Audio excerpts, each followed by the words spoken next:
Hey guys, welcome to the Known Experience. This is Sean Scott here with John. Our old buddy is a guest on the podcast today. Adam Baldwin. He is director of development for Operation 300. What's your title, man? We just made up a title. I don't know. It's the director of marketing and mentorship, I guess, or something like that. I don't know. I like it. They do a lot of great work with kids that have lost their fathers in combat and just filling that gap. So that's why we're talking to Adam today.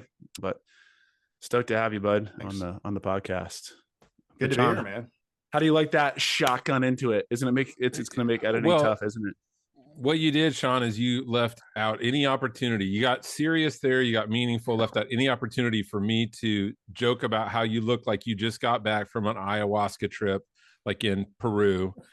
And if you don't watch this podcast on YouTube, this is your invitation to do that so you can see. Adam and Sean are both coming from their bedrooms. It feels like we're on a episode of House Hunters or something.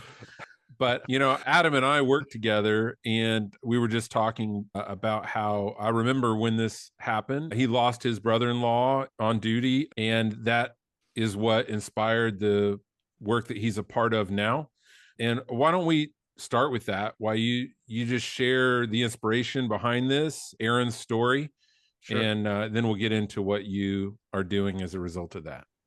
Absolutely. And first of all, my wife's really the brains behind everything. She's the one that started the organization. It's called Operation 300. And we were formed because her brother, my brother-in-law, Aaron Vaughn, who was on SEAL Team 6, was killed in action on August 6, 2011. That shoot down is known as Extortion 17, and it's actually, to this date, still the largest loss of life for naval special warfare. So before that was Lone Survivor, that whole story with Marcus Luttrell. Many people may have seen the movie on that, and that was Operation Red Wing.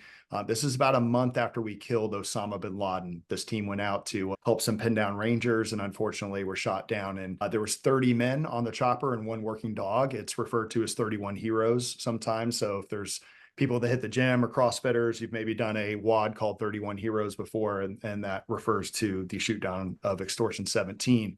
When that happened, Aaron left behind a son and a daughter. So our niece and nephew were 2 years old and 9 weeks old, something like that, when he was shot down. And we believe about 30 or 40 kids lost their father in that one shoot down. And so after that tragedy, Tara it was stirring in her heart, like, who is going to do with these kids what their dads would have done? I mean, she grew up with her brother. They're about a year and a half apart in Tennessee on a farm, four-wheeling, doing all the things outside, as you can imagine.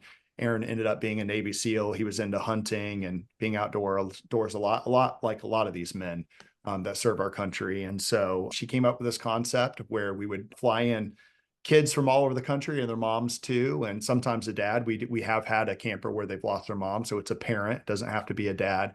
And we fly them in free of charge from all over the nation here to Stuart, Florida.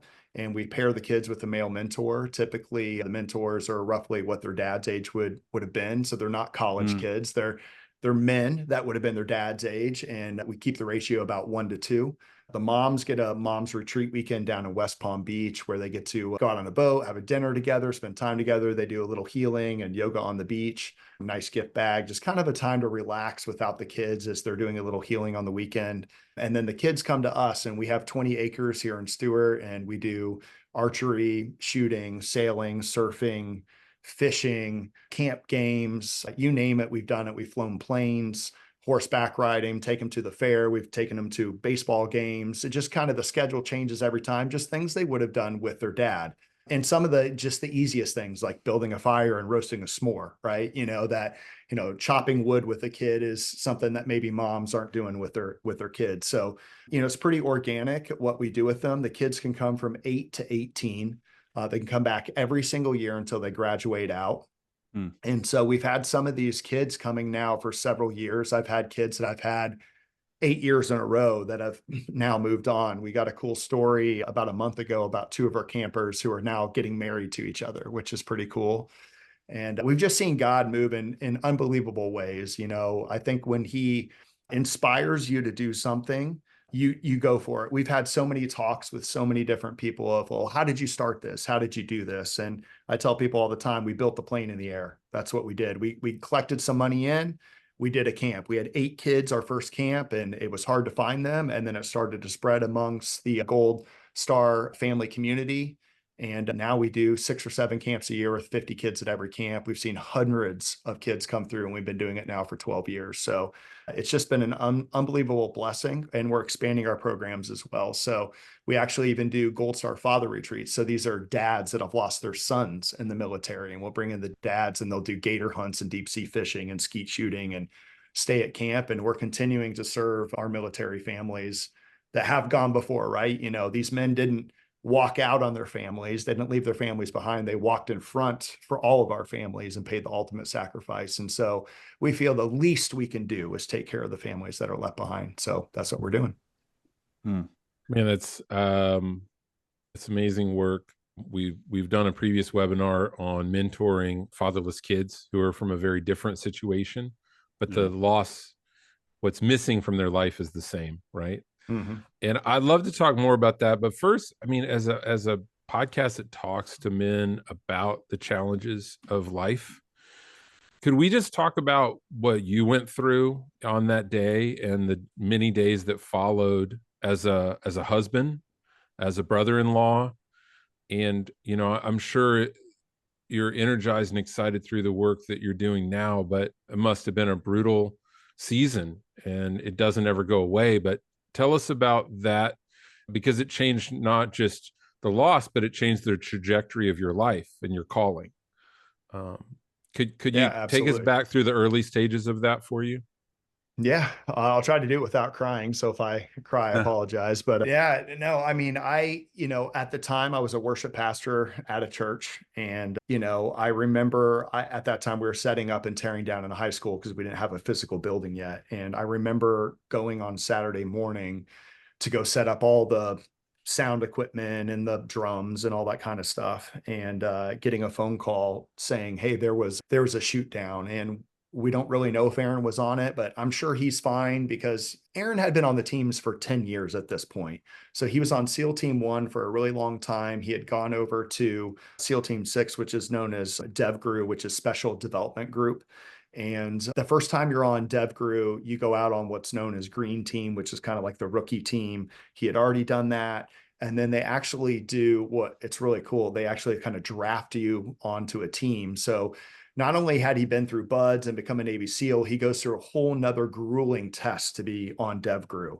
And then even when you go through that test, the team has to kind of draft you in. And so his color, Gold, had drafted him in, and it was like, hey, I remember before he deployed, him calling back home and saying, hey, this is basically the safest I'm ever going to be on, with the very best of the world. I mean, not just the tip of the spear, but the tip of the spear of these guys that are the best in the world. And so I think there was a bit of a sense of a relief from the family, like, hey, he's going out with a team that's just, invincible. This is what they do. Yeah, right, this is what they do. They don't lose guys on DevGru. So I remember kind of getting that phone call. And then when I was at church setting up, I got a call from my wife saying Aaron was on a chopper that was shot down. You need to come be with the family. Of course, I dropped everything, left right away, found her. At the time, her dad was actually hauling trailers. He was kind of in between jobs. He had a successful land clearing business, but this was after 2008 and the economy had kind of collapsed. And so he had been working with another company hauling different trailers, and he was actually in British Columbia. So all the way up in like Canada, basically. We're in Florida. So basically as far away as you could be from Florida. And I remember my mother-in-law, Karen, she couldn't speak, and Tara telling me that she had to tell her dad that Aaron was killed. And, that's something I'll never forget, that she had to walk through that. It was really tough for the family, obviously, and then talking to his wife at the time, she found out from a KCO officer that delivered the news to her house. And then shortly after, one, knocked on the door at the Bond's house, which is my mother and father-in-law's house at the time, and told us as well officially that he had been killed in action. And I just remember like the months after that being just kind of a whirlwind. I had to go with my mother-in-law actually to go pick up my father-in-law at the airport because he had to catch a flight home because he was all the way in Canada. And I remember that very distinctively of just, I don't have any words to say, just seeing them embrace each other, collapsing into each other, me grabbing bags, walking 10 feet in front, just trying to be strong and being like, just give them their space, let them do their thing. I mean, it's a unique perspective when you're the son-in-law, right? Yeah, right. So I'm just walking in front, I'm crying, I'm walking with their bags. I'm like, just get them to the car, get them home, get them to a place of comfort, right? And then from there, it was just kind of a whirlwind because these guys were the best of the best. There was multiple memorials. There was the bodies coming in from Dover. There was a ceremony up at command. There was a ceremony back in our hometown. There was just multiple things over the months, the burial at Arlington. And it was a grueling, probably 6 months where we really were kind of spinning for a while. But I do remember one thing. I do remember my father-in-law quoting Job and saying, the Lord giveth and the Lord taketh away. And he said that several times. And I saw over the next few months, sorry, I'll try to pull it together, boys. I saw it over the next few months where my family really they didn't push God away. They leaned into his presence. And I think that's really where healing started to happen for them because they didn't curse God. They didn't push him away. They leaned in.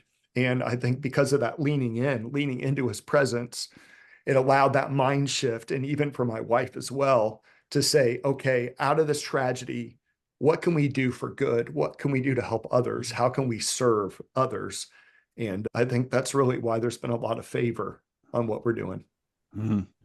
Yeah, man. I mean, I don't know if you remember, but I actually remember exactly where I was when you texted me that day. Yeah. I was on Interstate 87 in New York. And I remember getting the call, like I pulled over and I was like, is he serious? Right. Like It was a super quick. Yeah. And it's funny because I don't remember a lot of moments in my life, but we were pretty close for a couple of years when we lived by each other, and I had met Aaron, it's funny as a guy, right? When I'm sure you felt this way, even as a brother-in-law, when someone's in SEAL Team 6, you're like, whoa, I remember meeting him a few times and you're like, wow, this guy, but it's cool. It was cool to see you guys, your family. Yeah. I mean, like you said, some people it ruins or they go into hiding, right? Or they shut down. And if you all never did that, right? And that's the best that can come from tragedy, right? I'm not one of those guys that says, everything worked out and, it was sunshine and rainbows and all these families are helped out, right? Your loss is still your loss. Your pain is still your pain. That'll never be filled. But I think, it's pretty cool to see a person like Aaron that has incredible resolve, right? Perseverance, dedication that's honoring his legacy, right? And what you all are doing and have been doing for over a decade now. Dang, man. Yeah. It brought me back when you were talking about that. Yeah. And I remember even that we found out on a Saturday, and I remember my father-in-law, Billy, being like, we're going to church in the morning. And we're like, no, what? And he was like, it was really important to him that we went and worshiped the next morning.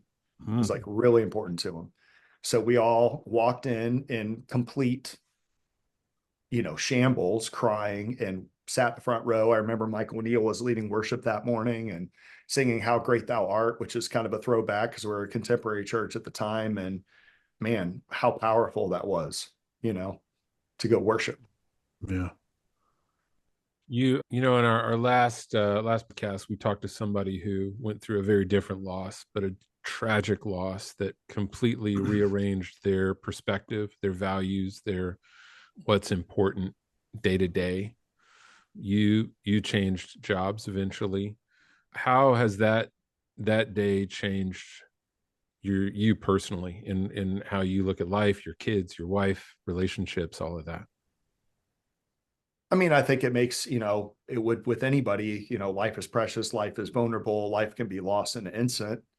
And to, obviously, I think we all try to live every day that, to its fullest and take advantage of your kids and not get stuck in the mundane. I continue to serve in a role at the church for the next several years and really poured into that. And while starting this with my wife and, having to kind of manipulate my time to be there on the weekend to mentor and kind of jump back in the best I could.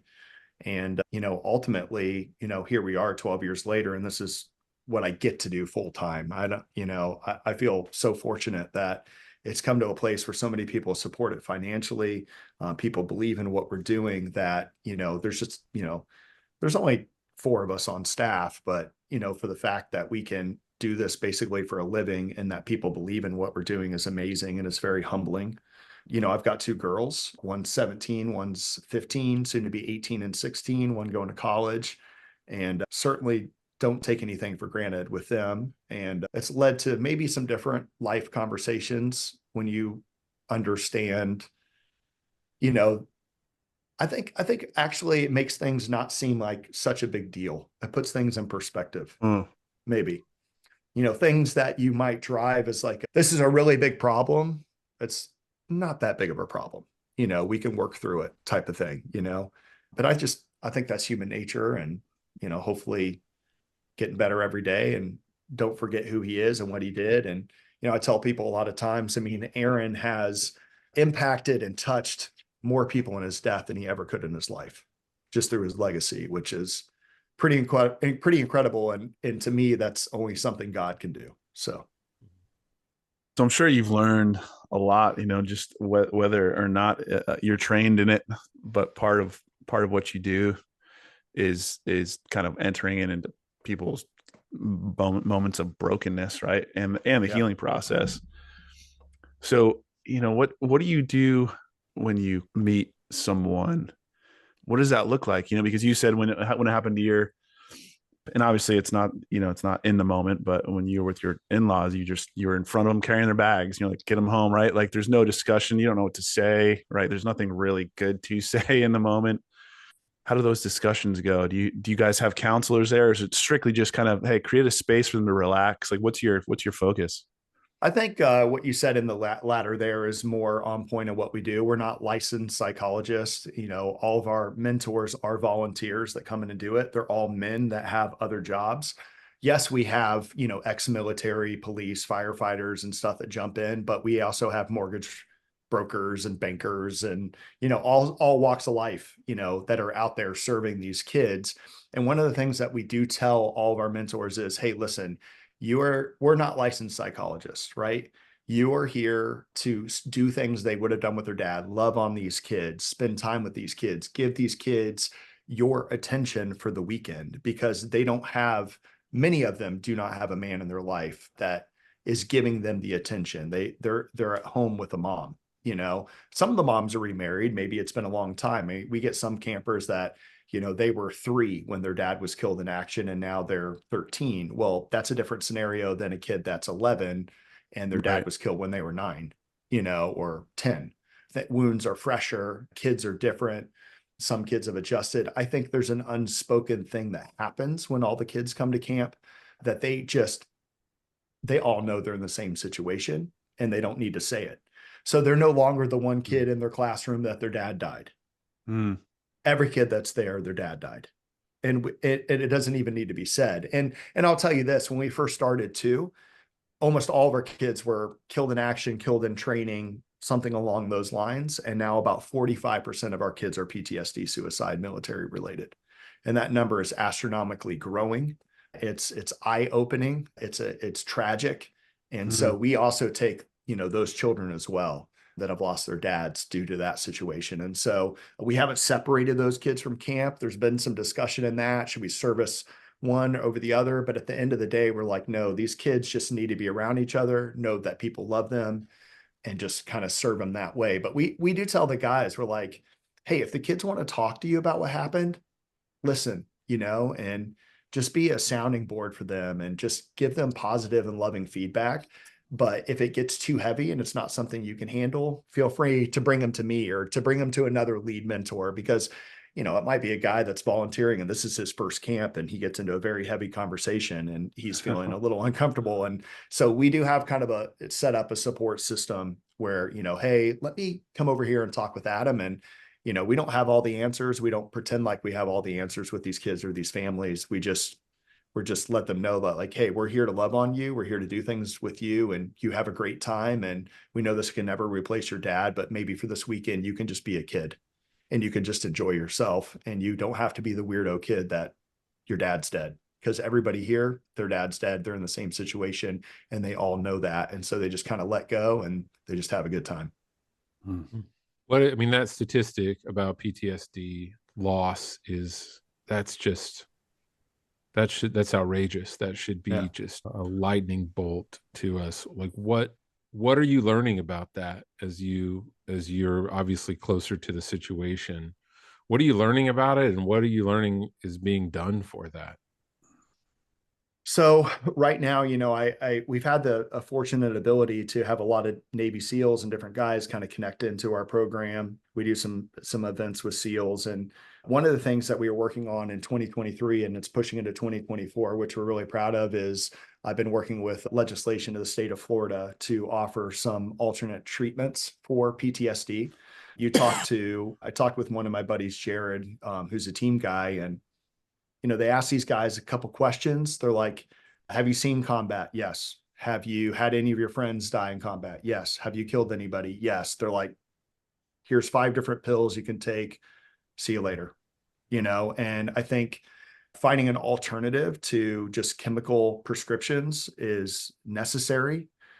So we are fighting for the state of Florida to kind of open up some different alternative treatments that is just another option. Obviously we have the option if you want to do pills and go through things like that with a psychologist, but we're kind of opening up the door to psychotropics, which we've seen really work well in rewiring brains. A lot of these guys that are in the military having to go down to Mexico to do this, and we're a little late in the United States, and Florida is more of a conservative state as well. So, that's something we're battling. But they have approved trials in the state of Florida that we're really proud of, and it's looking like funding's coming through. So in the next couple of years here, I think that's going to be a real possible treatment or an option for those that want to do that path and sit with a psychologist and work through that. So that's kind of an exciting thing. That's not really what we do at camp with the kids, but it's something that we're doing to kind of step in and fill that void, because we just feel a complete pull. Like you said, John, the numbers are outrageous. There's way more guys dying from suicide, just struggling with coming out of the military, than there are in action,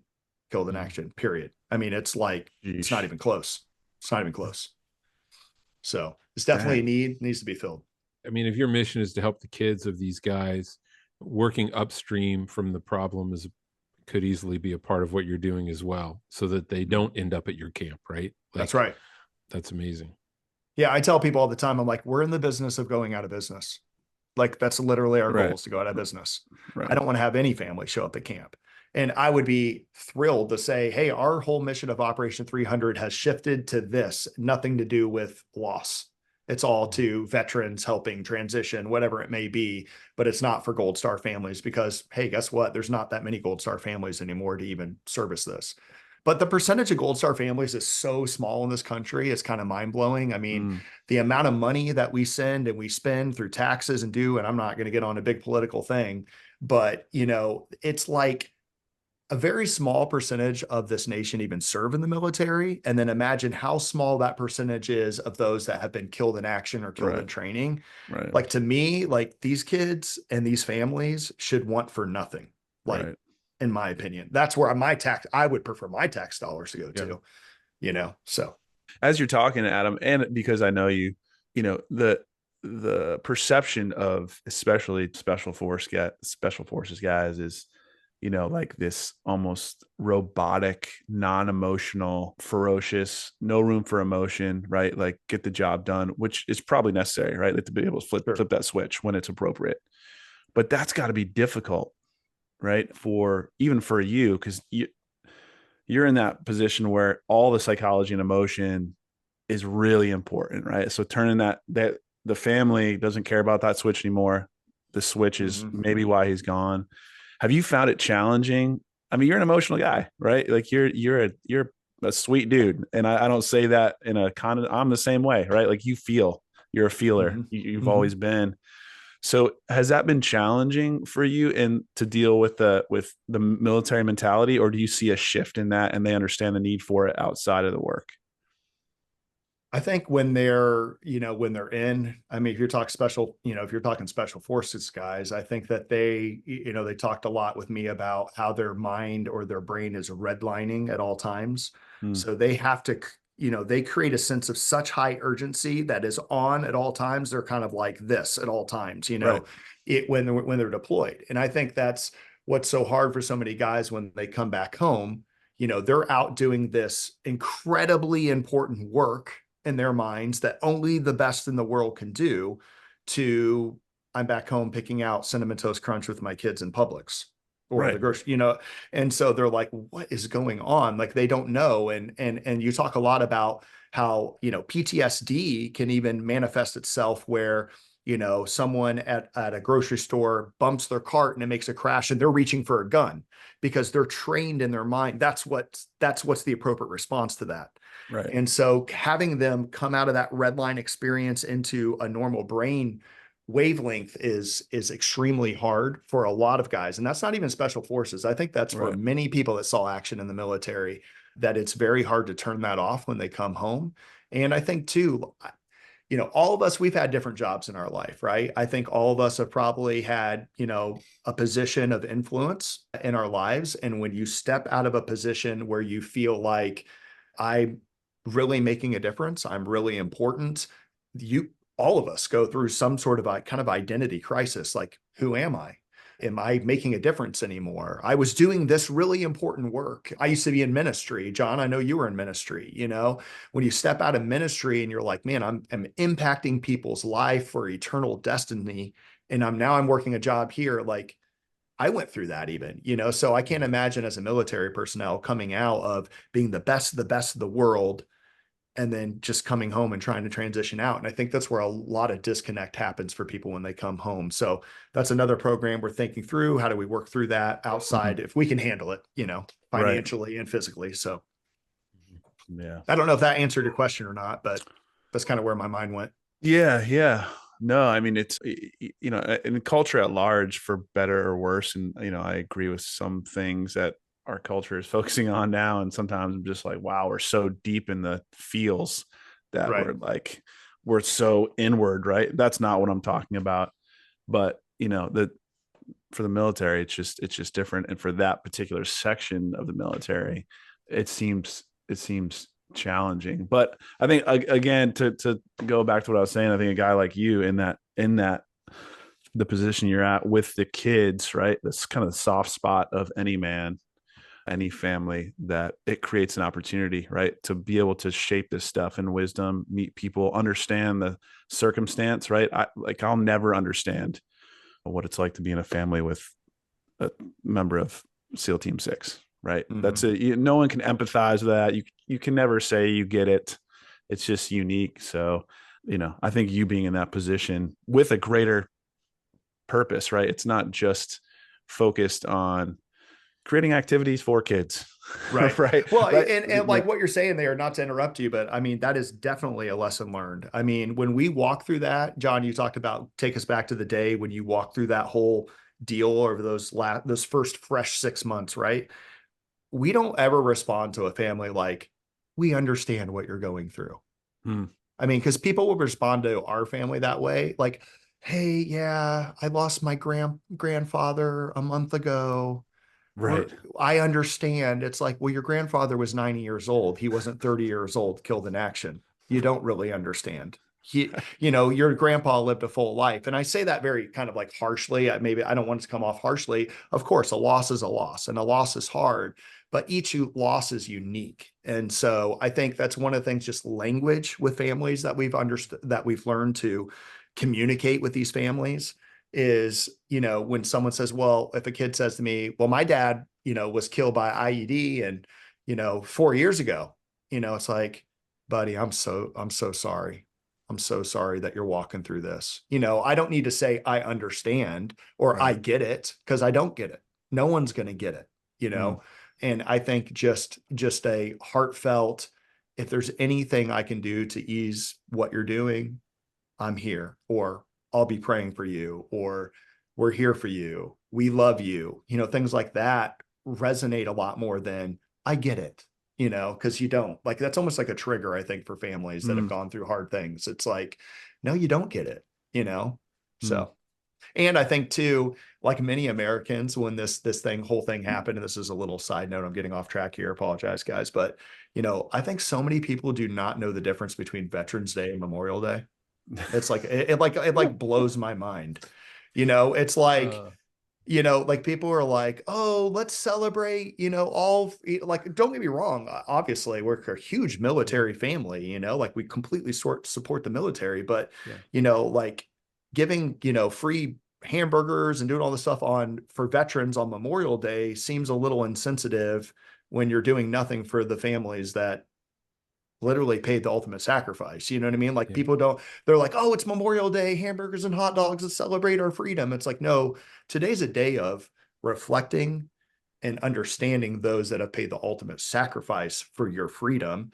And if you want to celebrate your freedom by enjoying the pool or going out or whatever, but in your mind, remember why you have those freedoms. And it's because those have gone before to pay the price for you to have the freedom in America to do that.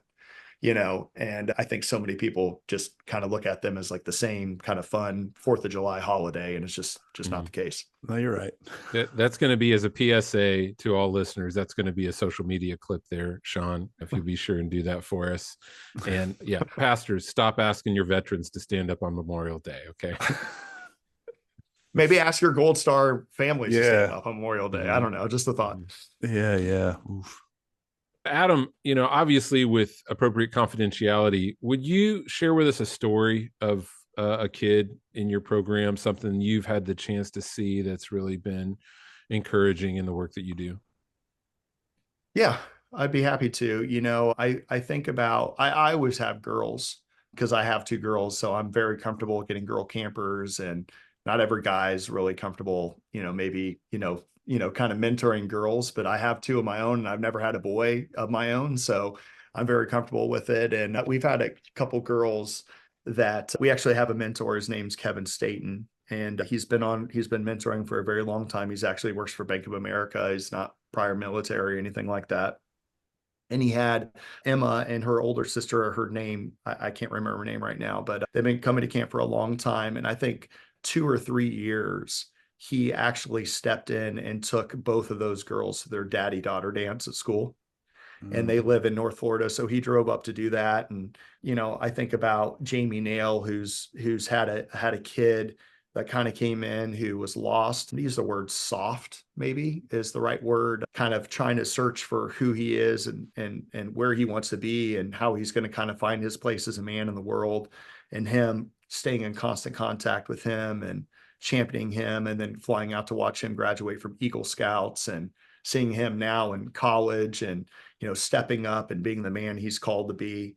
There's just, there's story after story like that of kids that I'm shocked sometimes where, sometimes you'll have a kid where you just completely connect with them, right? I mean, we've all had those moments and you're staying in contact and all that. And then you have a kid where you're like, I'm not even sure if they even like camp. Like, hopefully they come back.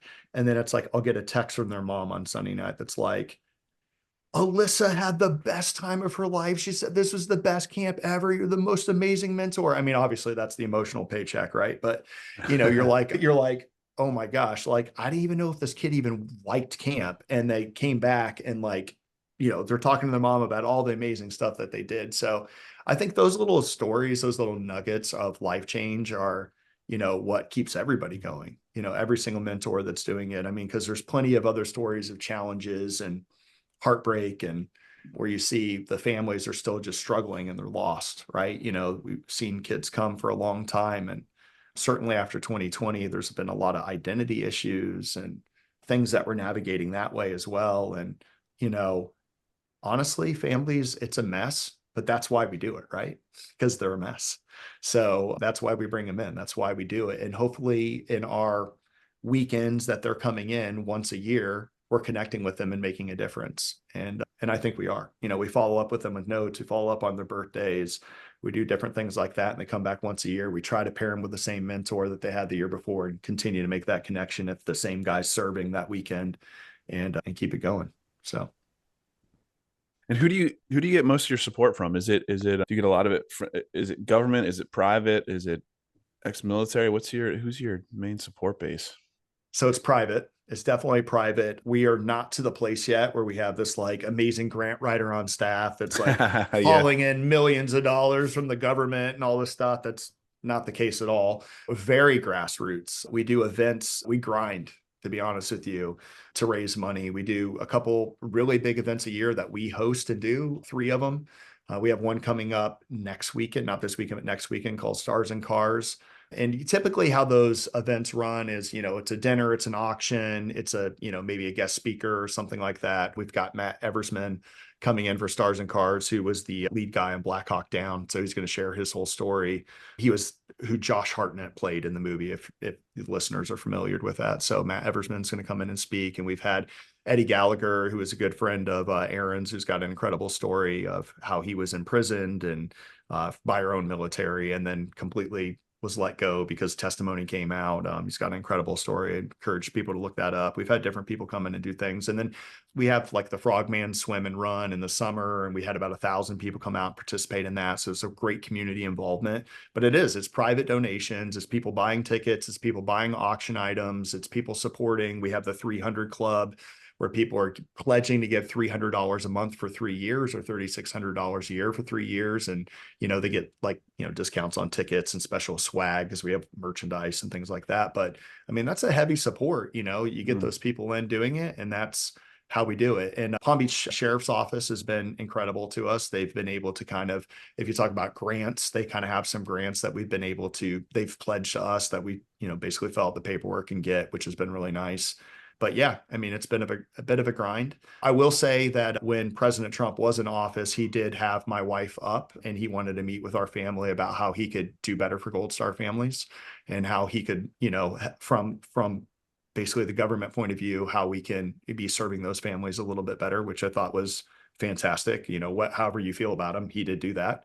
Right. And, so I've seen incredible opportunities. Ron DeSantis has supported us. We were his chariot of choice when he was sworn into the state of Florida, which was pretty cool.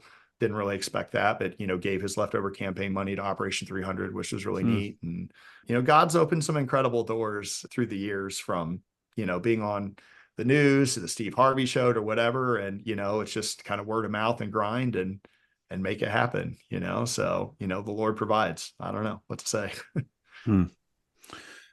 Well, I appreciate you coming on today, man, and sharing. It's probably one part of the population. A lot of people, it's because it's so small, you actually don't even know it's a thing, sadly, because again, most people in America, we never have to experience that. And our freedom probably is taken for granted a lot if you're not part of a family where someone's serving. So we appreciate what you're doing, man. It's so important in kids' lives and young men's lives. I probably should know the data more at this point, John, but there's no doubt that young men need mentors to fill in the gap, especially when their dad is no longer. So absolutely. And if I could do a little before we kind of click off here for everybody that's listening, I mean, if anybody wants to learn more about the organization, it's very easy. Just go to our website. It's op300.org. On our website, you can sign up for our newsletters and, follow us on our social media. We're always posting things on there and what we're doing with the kids, and events are on there. And if you wanted to volunteer or be a mentor or support, that's all on there as well. And, you'd be surprised committing to give $10 a month. If many people do that, obviously it makes a difference. And so, pretty easy to give up a Starbucks to do that. And anyway, it all makes a difference, and definitely makes a difference in the families' lives that we're serving. Yeah. Adam, thanks so much. And those of you that are listening, thank you for joining us for our second season here. And we'll see you next time. Thanks, yeah, guys. It was an honor, guys. Thank you so much. Thanks, brother.